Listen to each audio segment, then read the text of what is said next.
Le prix Coup de pouce Gulli des premières lectures présente la sélection 2022. Un kangourou à la maison de Monsieur Tan et Caroline Hu. Grand Blanc de Adèle Tariel et Jérôme Perra. Ce matin-là de Véronique Masneau et Stéphane Nicolet. Silex de Stéphane Sénégas. Des premières lectures à découvrir et de belles histoires à vivre.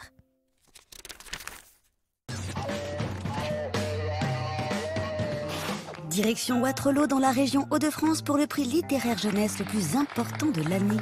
Salut Wazop, bienvenue à la cérémonie de remise du prix Coup de pouce Gulli des premières lectures.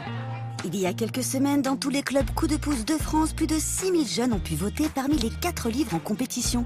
Un choix qui n'a pas été des plus faciles car chacun des ouvrages était intéressant, ce qui s'est d'ailleurs vu lors du comptage des voix. Tous les livres ont plu aux enfants parce que vraiment chaque livre a reçu un grand nombre de votes. On voyait difficilement lequel allait être le gagnant, puisque finalement chacun avait vraiment un univers, avait un atout. Parmi les ouvrages, il y avait Un kangourou à la maison de Mr. Tan et Caroline Hu, Silex de Stéphane Sénégas, Grand Blanc de Adèle Tariel et Jérôme Perra, et enfin Ce matin-là de Véronique Masneau et Stéphane Nicolet.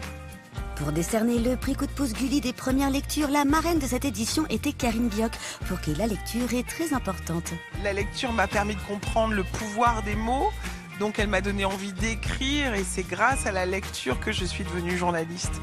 La lecture donne des clés pour se réaliser. La lecture, c'est la clé. Quelle passion! Bon, eh bien, il est temps de dévoiler le gagnant de cette nouvelle édition qui est Stéphane Sénégas pour le livre Silex. Bravo! Qu'est-ce que ça vous fait de remporter ce prix littéraire jeunesse? Je suis très fier et très heureux d'avoir gagné ce prix. Et quelle est l'histoire de votre livre? Silex est un petit garçon qui vit sur la planète Homo Dino, donc ça veut dire qu'il y a des dinosaures et des humains. Et c'est un livre qui parle donc de la détermination et surtout que quand on est petit ou quand on a un petit handicap, on peut faire des grandes choses. Pour terminer, qu'est-ce que vous pensez du fait que le jury de ce prix soit seulement composé de jeunes lecteurs? Il n'y a vraiment pas mieux. C'est les enfants qui votent, c'est le plus légitime des prix. On encourage tous ceux qui nous regardent à lire le livre gagnant ainsi que les 3 autres en compétition. Ils sont tous formidables. Vous verrez, vous ne le regretterez pas.